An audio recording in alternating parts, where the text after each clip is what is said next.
Good afternoon, crafters, and welcome to this week's Facebook Live.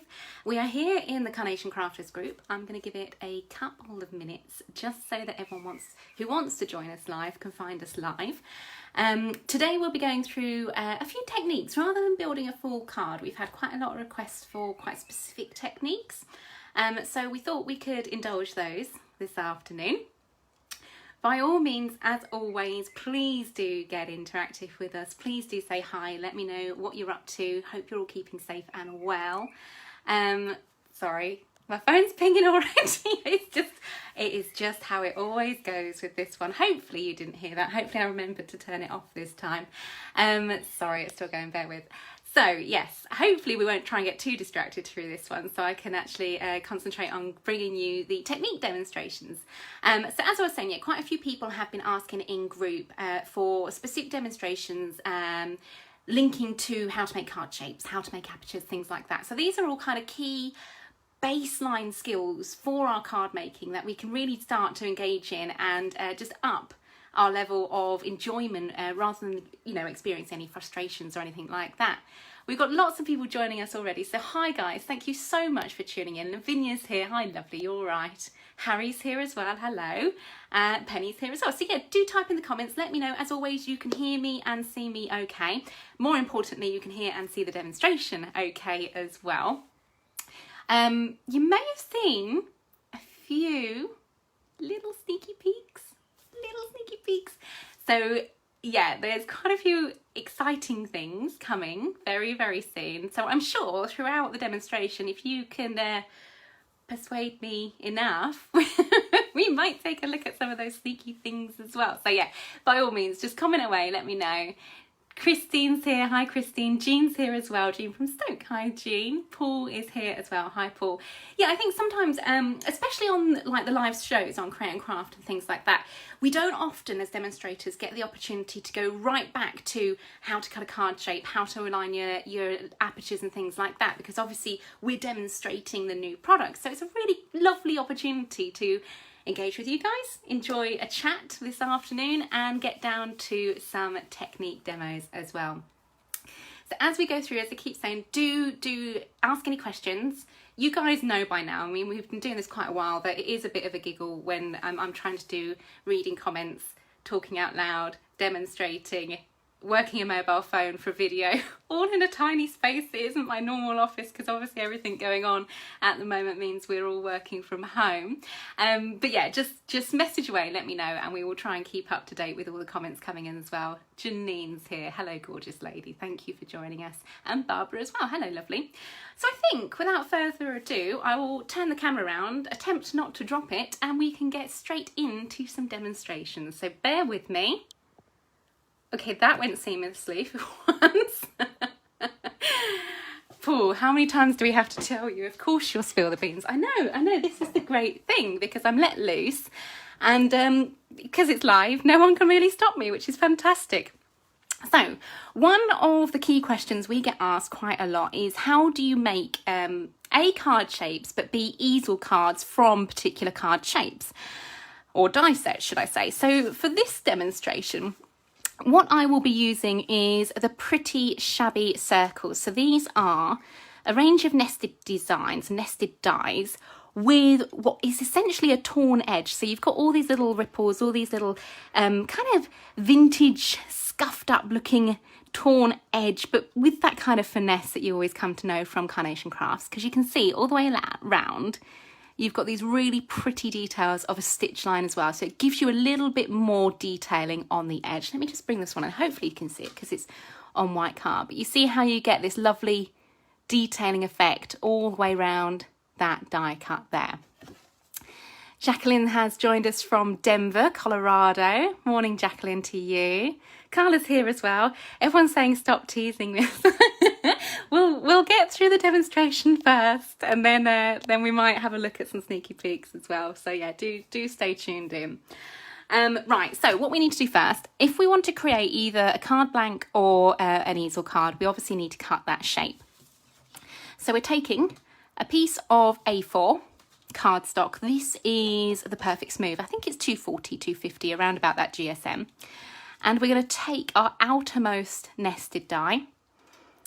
That fold we have done on a scoreboard to make sure it's really nice and crisp, and we just lay the die set over, so you've got it sort of positioned so the front is on the majority of the card, and then the edge is just hanging over. You've got a little overspill over one side of that fold line. Sarah's here. Hi Sarah, lovely to see you as well. So sweet. Oh, it's lovely when you guys message in. It's really, really nice to have your company of a Thursday afternoon. So you see what I'm doing? We're just taping in place that outer die. Now we're using repositionable tape. It makes sure that when we pop our die through the die cutting machine, it doesn't wander off, it doesn't cut in the wrong area, and it just ensures a nice, clean, crisp finish. So if we grab our plates and into the cutting machine it goes, because we're using a 240, 250 weight, it should cut nice and smoothly all the way through both sides, okay? So that's important. You've got your die hanging over the edge of the fold. Into the die cutting machine it goes. I always use Cut Tidy, so Cut Tidy on top as well. Just give it that extra little bit of pressure as it goes through my machine. I'm going to have to move you guys just slightly. I'll try not to drop you. And into the machine it goes. Okay, so that is going to cut through, and that is going to create our card base on which we're going to be working. From this point, you can then change it into several different types of cards. So when it comes out, you'll see you've got this bespoke card blank that then matches in with your mats and layers from the rest of the Pretty Shabby Circle collection, should you wish to add them. So let's just take our die cut out. You can see that's cut fairly well all the way around. I'll move my plates out the way for just 1 second and gently peel away the die set and the repositionable tape. Now you can use that repositionable tape over and over until it loses its sticky. Wherever you have had the tape, it will be a little bit sticky left on the paper. What I'd recommend, I don't think I've got one to hand, which is, oh no I do. Here we go. Just a rubber, just an eraser. Feel where the sticky is and gently rub, and that will take away any of the sticky left on the surface of the card. Just like so. Really super easy, but it's just, again, another little tip, another little technique just to ensure that you're getting a nice finish to your design. We're just going to ease the die cut out of the excess paper there. And you see now what you have achieved. If we just peel it apart, you've got a bespoke card blank matching in with the Pretty Shabby Circle edge. Now obviously, oh, it will stand up. It will stand, but you have got this sort of folded edge, which can look a little bit unsightly if you were to use this as card blank. What you can do is cut another circle from that same design, from that same shape, lay it over the edge. We have done this before in demonstrations, but that will give you a perfect alignment for your front of your card. You've then got a perfect alignment to the back, but also a hidden score line as well. Now, as we've said before, there's a couple of ways of doing this. You can do it that way if you want a card blank, or you can cut two separate circles, outer circles, one for the front, one for the back, score down one edge and stick them together. That will give you a front and the back of your card. Because we're creating an easel card, we do need this extra little bit, okay?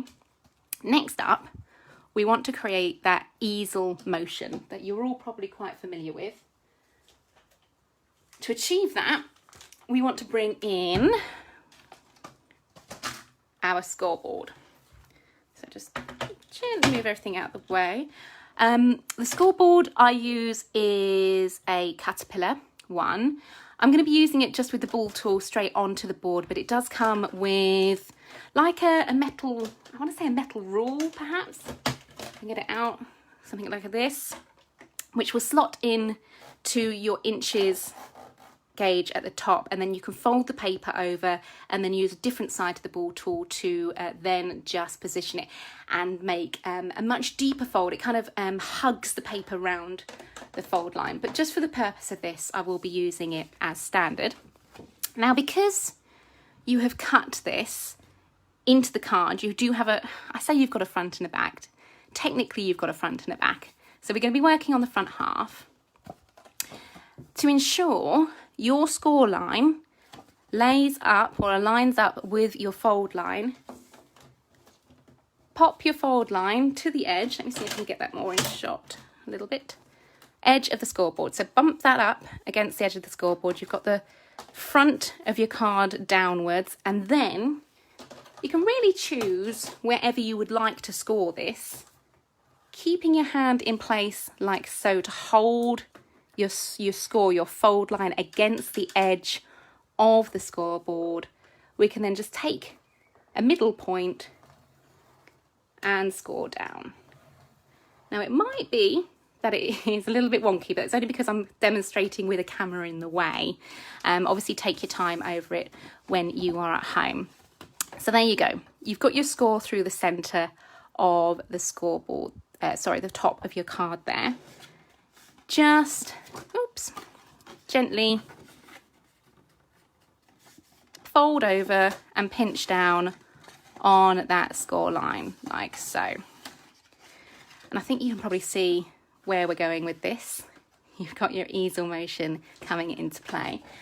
One thing, again, that I like to do just to give you a really great finish to your cards, this is a bone folder, and we use it along the score line just to make sure it's super crisp, super neat, and when we come to fold it, everything looks really, really precise. Okay, I'm just going to move my scoreboard out of the way for 1 second, since we are finished with it for now.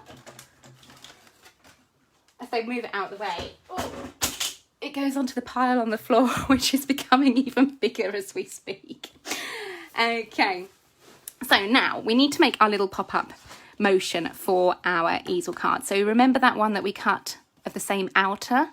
We're going to use that in our overall design as well. I'm going to, just for the purpose of demonstration, have I got red liner tape next to me? Yes, I have. Let me steal that. I was going to say I was going to use finger lift tape, but I have got some red liner tape next to me, so I will use that instead. Difference being, with red liner tape, it's stronger. So when we put it across the surface of the card like this, if you're doing construction projects, if you're making card blanks, etc., you do want that sort of stickier tape, if you like. It just makes sure when we send it through the post or anything, it's going to keep everything together. Hi, Carolyn. Thanks for joining us. Lovely. So 2 little bits. Obviously, you can try and get it more in line with the edge of the card there, but I think you get the general idea. Now, here is where you want to be sure that you're aligning everything properly. So it's a really great idea to find a little point on the shabby edge that matches and reflects. So if we just slot that into place, you can see it as it kind of then matches up. Make sure it is aligned all the way round, like so. Sometimes it's easier, if you are struggling to align things or anything like that, to stand over your project as you do it, so you're looking directly down, directly from on top of it, because then you get a better idea that it's all lined up. Just use a pokey tool just to slip under the carrier sheet of the red liner tape, lift it away and peel, okay? All the time I'm keeping a hand in place, holding that card down. Oh, I've got lots of people joining us. Hi Pauline, hi Valerie. Linda's here as well. Hi Linda. And Annette. Hello lovelies, thank you for joining us. So you see how we've just taken one little bit of the tape away. We can then turn our card, again slip the pokey tool under, and peel away the other. Getting that first bit of tape right ensures then when you come to take the tape off the other side, it then is aligned perfectly for you. When we've all done, you then get this lovely easel card effect. If I turn that round, you can see how the mechanism is working. See this side and this bit that's stuck underneath was from that initial card blank that we cut. Remember where we put the die over the edge of the fold, and then we've added in this top layer to be the front of our card. So that's the one that stands proud as we open the design. Now at this point, it really is up to you how you want to decorate, how you want to use this design. You can add more mats and layers, just working down in size from the mats and layers, the matching mats and layers in the Pretty Shabby. You can add in your characters, you can add in your flowers, but always remember, if you are doing an easel card, you'll want a little stopper to go in the center here. So it could be a couple of smaller circles, it could be a little sentiment, it could be whatever you like, as long as you raise it up on a little bit of foam pads, because it needs to stand proud of the inside card. So when the little card opens, it is then stopped and held in place by your stopper. So I hope that makes sense. I hope that demystifies some of the process of creating an easel card. That will probably go in my little stash for another card that we can make at a different stage possibly, but that one is how to make an easel card. Now the other queries we get, and we've had, especially since we did summer days where we were using aligned apertures, is how we can align apertures quickly and easily and get them aligned for all the designs. Now there are different ways of doing this, and probably each demonstrator will have their own ways and have their own little tips and techniques to share with you. I'm going to share with you the way I do it. I know people do it other ways as well. Excuse me, but you will find your own way of doing this too. So what we've done, this time around we're going to be using the Pretty Shabby square labels to cut our apertures from. You might kind of see where this is going already. I've cut several layers out of just coordinating colour cardstock. I think this is actually from the Full of Love cardstock range. And the Pretty Shabby square label is this lovely sort of scalloped square. It's got this added detail where it comes out at the edge and then in at the corners as well. So really, really pretty card design. But we've cut our apertures ready. So I've got my top layer, my middle layer, my inside layer and my base layer as well. Okay, so apertures and things do need a little bit of prior coordination, I would say. Just take your time with them. If you're practicing this technique, just practice with either sort of lower grade cardstock. Obviously don't go in straight away with your best cardstock because there is a little bit of a knack to it. If you do get it wrong, I can share with you a little cheat as well to get through it quickly. So I've taken my dies out of their little protective packaging there. So the outer die was the one that I used to cut all of my shapes for my apertures. I'm going to skip one and go down to the next layer, just simply because I want a bigger border.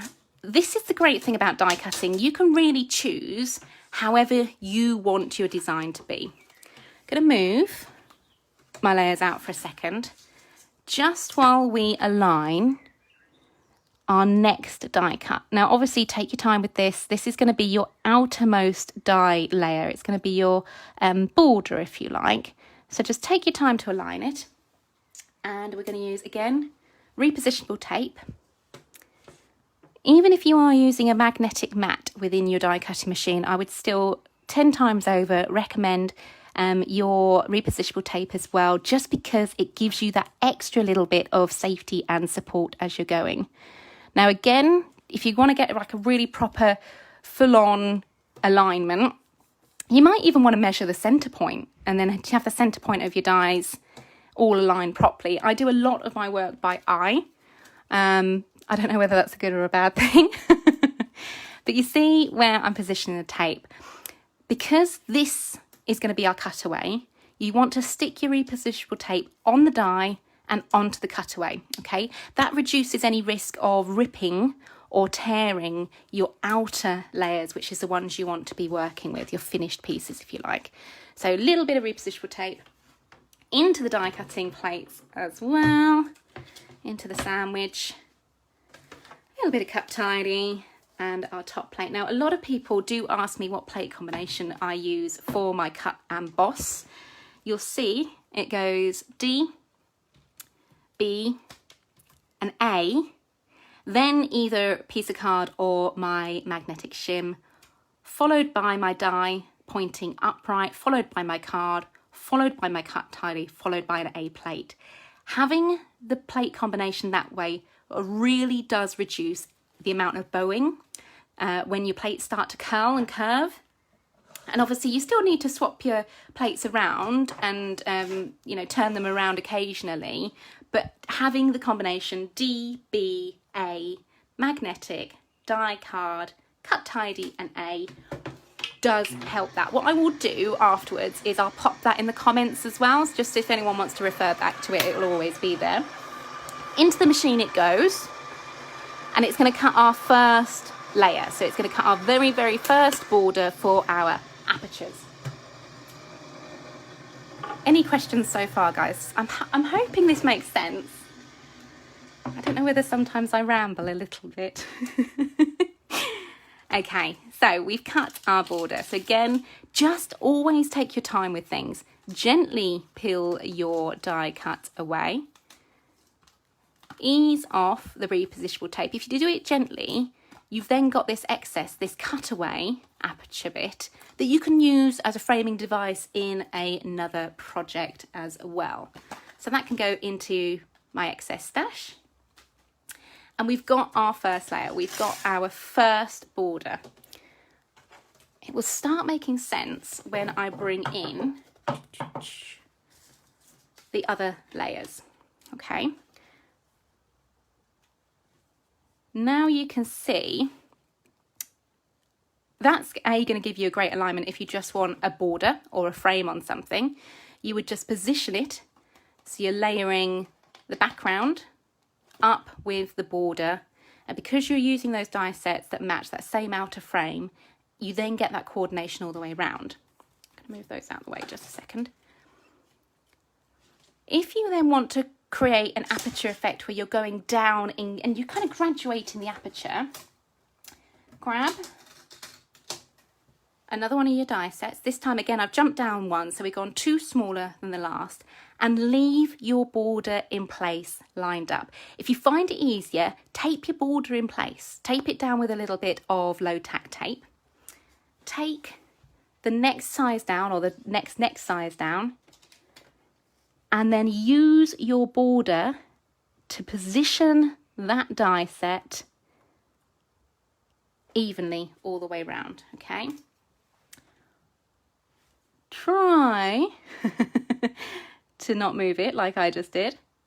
Hold it, and again, tape goes on onto the die itself, and then onto the die itself, and then your excess or your extra tape to hold that die in place is then on the majority of this cutaway bit, because again, this is going to be the area that we're using in our design. Take the border away, because now we've aligned, we can be sure that's in the right place.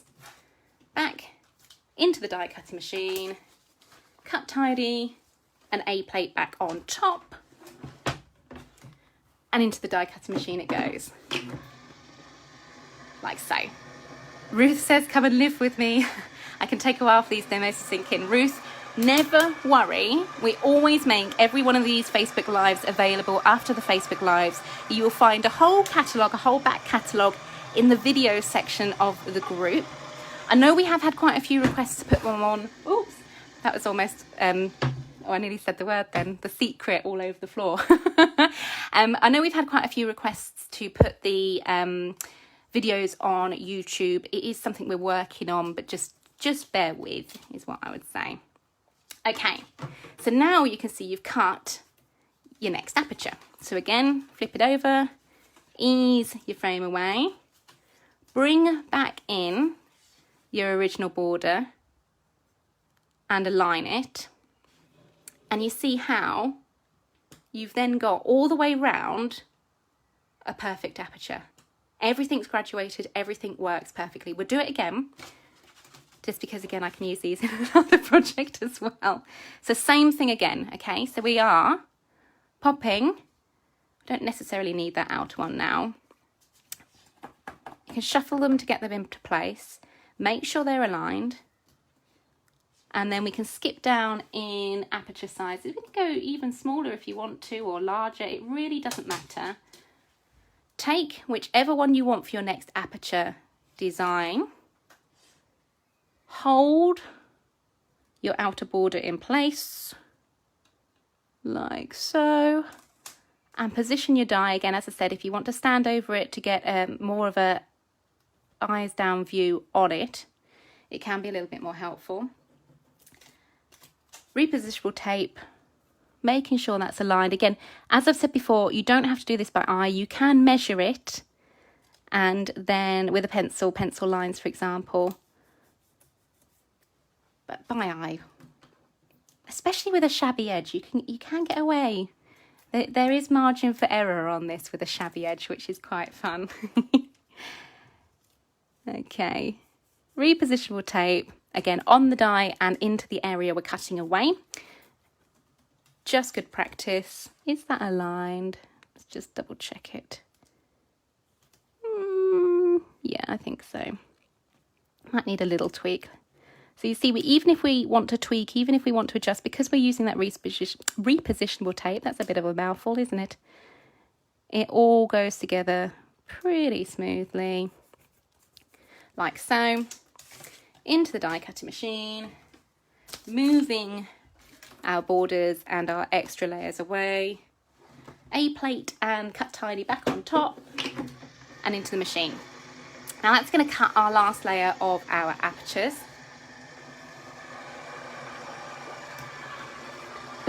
Ruth said I've got a few videos, thank you. No, that's no problem. Dawn's just joined us. I'm waiting for my first set of Carnation dies to arrive. Oh, that's lovely, Dawn. Thank you too for joining us as well. Okay, here is our last aperture. Same as what we've seen before. That one's cut through and released pretty quickly. But if we bring in the other aperture designs, lay them back over the top, like so, you get this fab effect of the graduation aperture. Now, if for any reason, I mean, this one is slightly over on one side.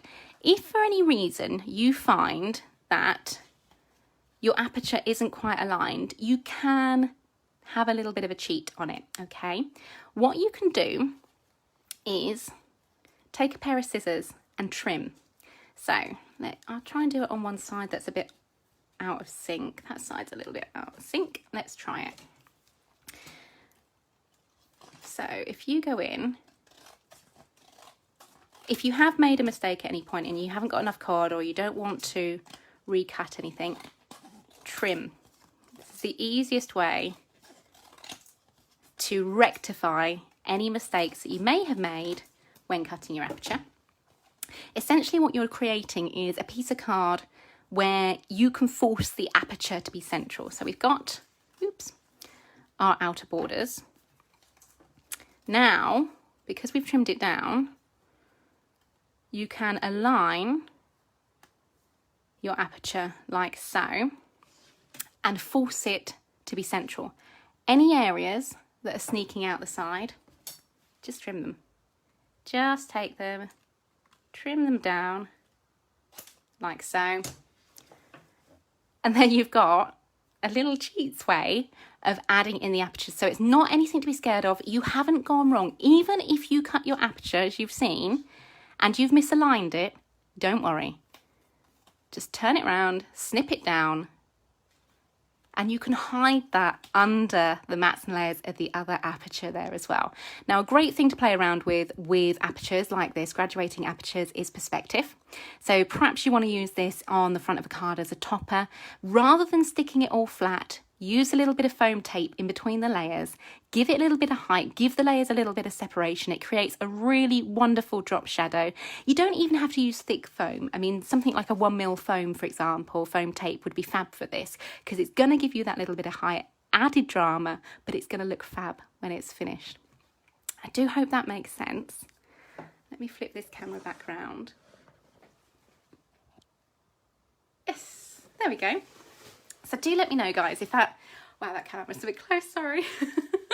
do let me know if that makes sense and whether it's something you might be trying in your die cutting designs as well. It's a great way of framing, great way to add things to the centre of the designs, and a little bit different rather than just layering the different cuts on top of one another as well. What I will do after the video, we will pop a little link up. I've said I'll put the plate combination up as well in the comments. But do let me know if there's anything you want to see demonstrated, if there's any particular die sets you want to see, if there's a technique that you just can't get your head around and it's something we might be able to help with, please do let us know, because you know, I go through the comments and I have a little look at all of you guys and your wonderful interactions on the Crafters page, and that's where I get quite a lot of the ideas for these Facebook Lives anyway. So by all means, I think this one was requested particularly, I think the lady's name was Sandra. Definitely began with an S. Get that? Oh, we will just go poor signal for a bit. Sorry everyone if you lost me. I hope I'm still here. I'm never quite sure. Who wants to see a sneaky peek? I really don't know if I'm allowed to do this, but why not? Why not? So you may have seen we've released a save the date for something very special coming soon. We've also released a little sneaky picture as well. So they are up in group and they are over on our brand page as well. As you guys probably know, Christmas is just around the corner in the world of craft. Shall I show you? Oh gosh. Maybe I can show you one thing. Maybe? I don't know. I don't think the boss is watching at the minute. Karen says, yes, please. Okay. I'll show you technically two things. Oh, I really can't wait to share more with you guys. It's such a beautiful collection. Take a look at this pair. Ruth says I knew it. Yeah. Aren't they gorgeous? So here's our little stag, here's our doe. They will be featuring in an upcoming collection very, very soon. I think the save the date has gone out there, so I think I'm allowed to say save the date for the 11th of June. We have lots more to share. We have so many more things, but I really want you guys to get the full sort of enjoyment from the sneak peeks coming out. Ruth says, oh gee, I know. Just look at his face.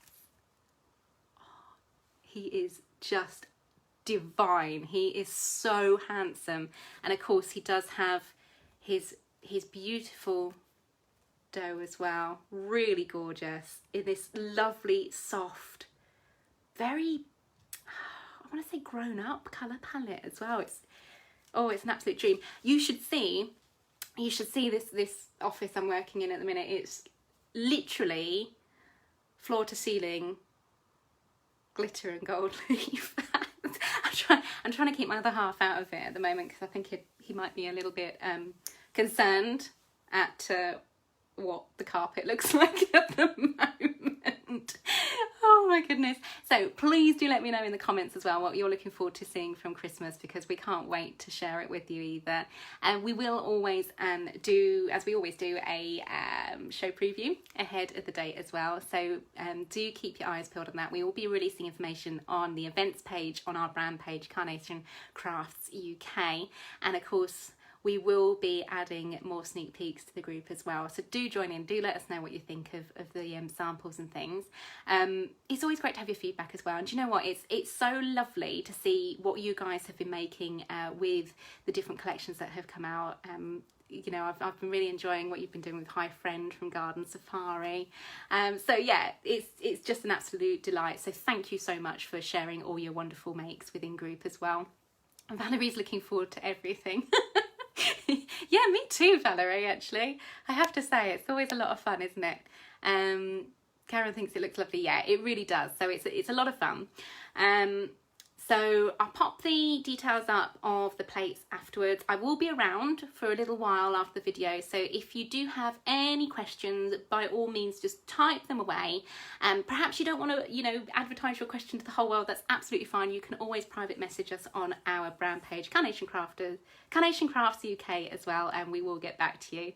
I really hope you've enjoyed that demonstration, and obviously, I mean, I should have probably said this at the start, I won't be doing a Facebook Live next Thursday for obvious reasons, because Thursday is the 11th, but I really hope you guys don't mind, and I will obviously try my best to get back doing our Thursday lives the following week. So thank you guys. Remember, keep messaging in, keep letting us know what you'd like to see, and until next time, happy crafting. Bye.